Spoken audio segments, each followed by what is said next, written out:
السلام عليكم، ازيكم عاملين ايه؟ هنكمل معاكم تجهيزاتنا لشهر رمضان الكريم، وهنعمل معاكم فانوس بقى جديد وحصري بعلبة سمنة وشوية حاجات بسيطة عندنا في البيت. هنجيب بقى علبة السمنة كده، انا عايزة علبة سمنة كيلو صغيرة دي، وهبدأ ان انا الزق الغطا فيها. انا كده كده مش هفتحه، وهبدأ بقى ان انا اغلفه باي ستيكر. على فكرة الاستيكر اللي انا بغلفه ده مش هيبان، انا بس بحاول ان انا ما احسش ان علبة السمنة باينة معايا، لان كل ده هيغطي الشغل اللي احنا هنعمله في الفانوس بعد كده. يعني حتى لو مش عندك الستيكر ده ممكن تسيبيه كده، او اي ستيكر متوفر عندك. هبدأ بقى ان انا كده اغلفه بكل الستيكر، هيبقى كده عندي الجسم بتاع الفانوس. طبعا فانوسنا النهارده هيبقى شكله مختلف عن اي فانوس عملناه قبل كده. هجيب بقى قطعة الفوم زي ما هي كده المقاس بتاعها، وهبدأ ان انا اقص كده، احدد الاول على الحرف نص سنتي، وبعد كده هبتدي ان انا اعلم 2 سنتي. انا عايزه عرض الشرايط اللي هتبقى معايا عرضها 2 سنتي، هعلم عليها كده، وبعد كده هبتدي ان انا اوصلها واقطعها علشان نبقى دي كده اول حاجه هنعملها في الفانوس. استخدمت هنا لونين من الفوم، الاصفر والاخضر. خليت اللون الاصفر مطفي، يعني مش مفيهوش جليتر، والاخضر خليته كده فيه جليتر. تقدري برضو تستخدمي الاتنين فيهم جليتر زي ما تحبي. هبتدي كده ان انا احدد بس. على فكره القلم مش بيكتب، هو بيحدد معايا بس. وهبدا كده ان انا اقص الشرايط واسيب اخر سنتي، ما افصلش الجزء ده عن بعضه. هخلص كل قطعه الفوم كده كلها، وبعدين نشوف هنعمل ايه النهارده. فكرة بسيطة وسهلة وغير مكلفة، وكلها من حاجات وامكانيات موجودة عندنا في البيت. مش هتشتري بس غير الفوم. هبدأ كده ان انا احط كده شمع على حرف علبة السمنة، وابدأ كده ان انا على اولها بالظبط الزق كده الفوم معايا.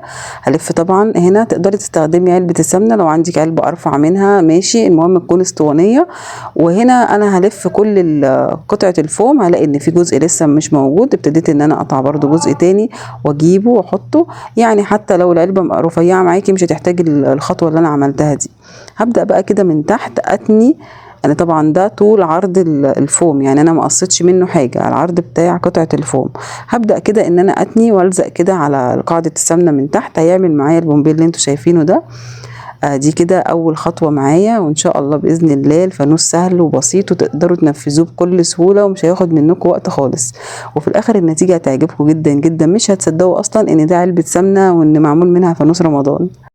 هبدأ كده اخلص الف على كل العلبة زي ما انتوا شايفين كده، وبعد كده هنشوف هنعمل ايه تاني. يا ريت بقى لو افكار النهارده عجبتك. احنا لسه ما شفناش نتيجة الفانوس، بس ان شاء الله باذن الله هيعجبكم الفانوس، وهيطلع كده معانا النهارده فانوس مقلبص كده ومتختخ، غير اي فوانيس عملناها في رمضان وافكار رمضان قبل كده.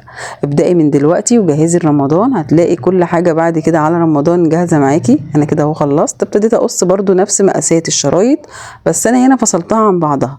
هبتدي كده اجيب ما بين كل قطعة وقطعة، ابتدي ان انا احط الفوم الجليتر، اغطي الجزء الفارغ ده. هبدأ الف كله على جسم الفانوس، الزقهم كده جنب بعض لحد لما اغطي كل الفوارغ اللي انتوا شايفينها دي. كده يبقى انا خلصت اهم جزء عندي في الفانوس، وهو جسمه. طبعا الفانوس عندنا هنا النهارده شكله مختلف، مش هيبقى ليه قاعده. وهبدا كده اسيب مسافه 2 سنتي، وابتدي ان انا الزق الجزء ده زي ما انتم شايفينها كده، نقطه شمع بسيطه، واضغط لحد ما تنشف، والفها كلها بنفس الطريقه على كل الشرايح الخضراء اللي انا عملتها. هتطلع معايا الشكل جميل كده في الاخر، هتشوفوها دلوقتي.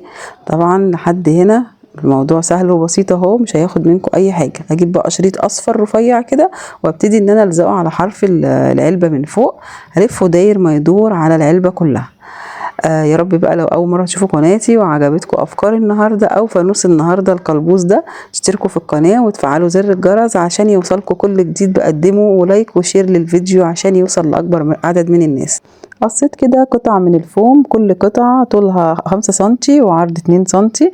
هبدأ كده ان انا الزقهم كده على الطرف زي ما انتوا شايفينها كده. هنا هيبقى عندي حوالي 14 و14 واحدة. هبتدي ان انا الزق واحدة وواحدة لحد لما اخلص كل القطع. بحط شمع بسيط قوي على الحرف، مش بلزق القطعة كلها ببعضها عشان تبقى معايا كده متفرغة. وهبدأ ان انا الزقهم كلهم لحد لما اخلصهم كده، اضغط عليهم اتاكد ان هم الشمع نشف كويس. هبدأ ان انا اجيب الاخر طرفين والزقهم على بعض، يبقى عملوا معايا الوردة الجميلة دي اللي هحطها على الفانوس من فوق. وبرده فكرتنا لسه ما خلصتش، وفانوسنا لسه ما خلصش. بس قبل ما الزق مش عايزه الاحمر بتاع الغطا ده يبان، هبتدي ان انا اجيب قطعه فوم خضراء وهبدا ان انا اقصها دائريه على قد القطعه من فوق بالظبط. هي مش هتبان قوي على فكره، بس انا مش عايزه اي حاجه تتحرك تبين لاي حد يشوف الفانوس ان ده معمول من علبه سمنه. انا عايزه اطلع فكره اللي يشوفها يقول عليها جاهزه، الفانوس جاهز من بره مش انت اللي عاملاه. بتبقى النتيجه تحفه تحفه لما حد فعلا بيعرف ان الفانوس ده انت اللي عاملاه ويكون طالع بالنتيجه الهايله دي. اهو انا كده لزقتها، وهبدا بقى كده الزق الورده اللي انا عملتها دي كده فوق كده الفانوس، ونشوف بقى هنكمل فانوسنا ازاي وهيكمل ازاي. هنجيب اللمبه المحروقه دي وموجوده طبعا عندنا، هشيل الجزء الابيض ده، هو ده اللي انا هحتاجه لعمل قبة الفانوس. النهارده قبة الفانوس هتبقى عامله زي قبة الجامع كده، هتخلي معايا الفانوس ليه طابع اسلامي، شكله منه فانوس ومنه جزء في جامع، هتحسي كده برمضان وهتحسي ان هو فعلا شكله جديد، وعملنا بمعنى اصح 2 في 1. انا كده هبتدي الزق الشرايط زي ما انتم شايفين كده، شرايط ذهبي وشرايط صفراء. استخدمت هنا الذهبي زي ما استخدمته في الورده، تقدري تخلي كل الفانوس فيه اصفر، ممكن تلغي الذهبي ده، بس انا حبيت ادخل اللون الذهبي مع الاخضر. وهبدأ ألزقهم بنفس التقسيمة اللي انتوا شايفينها كده. هناخد حوالي 4 شرايط، 2 ذهبي و2 أخضر كده. انا خلاص خلصت الجزء ده. هبدأ بعد كده أحدده كده من على الحرف بشريط برضو ذهبي أو أخضر زي ما تحبي. أنا اخترت هنا الذهبي، هلفه على كل القبة كده، وفي نفس الوقت هتدي معايا كده شكل وتحدد لي وتبروز لي القبة من تحت. هبدأ بقى بعد كده قبل ما الزق طبعا القبه دي، هبتدي ان انا اعمل يد الفانوس. هجيب قطعه فوم ذهبي مقاسها حوالي 15 سنتي في 3 سنتي، هتنيها، بس انا هجيبها تكون فوم بيلزق، او لو مفيش بيلزق هتستخدمي عادي الفوم وتلزقيه بالشمع، لاني كده هتنيها لجوه كاني بتني قطعه قماش. نص سنتي من هنا ونص سنتي من هنا، واقفلهم كده على بعض علشان يبقى معايا اليد من فوق ما فيهاش اي وصله شايفينها، وفي نفس الوقت انا كده خليت اليد متينه وقويه، غير لو انا حطيت قطعه الفوم من غير ما انا اتنيها. هبدا اجيب برضو قطعه فوم خضراء اقل منها في المقاس، وهبتدي ان انا الزقها كده عشان تطعم معايا اليد بنفس الوان الفانوس. نبتدي بقى بعد كده نجيب القبه اللي احنا عملناها ونلزقهم كده من المنتصف من الجنبين. يبقى كده انا خلصت يد الفانوس، وتقريبا الفانوس ابتدى يجهز معايا، فاضل له حاجات بسيطه قوي لحد هنا. لو ما تنسوش اللايك وما تنسوش التعليق الجميل اللي بيشجعني عشان اقدم لكم فيديوهات وافكار تاني ان شاء الله رمضان. هبدا بقى كده ان انا احط كده كميه شمع بسيطه على حرف القبه من تحت واثبتها كده، ويبقى معايا دي كده قبه الفانوس. ابتدي شكل الفانوس يظهر اهو. ناقص كده حاجه بسيطه هعملها. انا عندي التنايات دي هبتدي ان انا اجيب استراس كده الذهبي وهلزقها كده وحيد، بس مش عايزه اكتر من كده. هلزقها كده باستخدام نقطه شمع بسيطه عليها كلها، وجبت كمان شريط استراس دورين، وهبدا ان انا الزقه على الجزء الاصفر ده او الفه عليه كله. وشايفين كده الفانوس نطق وظهر ازاي، وان شاء الله باذن الله يعجبكم وتقدروا تنفذوه بكل سهوله. كمان ابتديت اعمل هلال كده من الفوم الاصفر، وقطع صغيره من الفوم الاخضر عملتها قاعده للهلال صغيره عشان احطها فوق قبه الفانوس عشان فعلا يبقى شكل القبه الجامع. هبدا كده ان انا اثبتها زي ما انتم شايفينها اهو.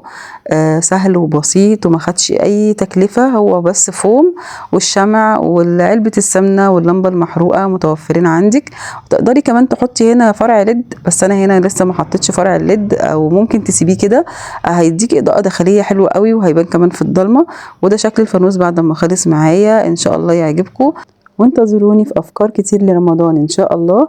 اترككم في رعايه الله وامنه، والسلام عليكم ورحمه الله وبركاته.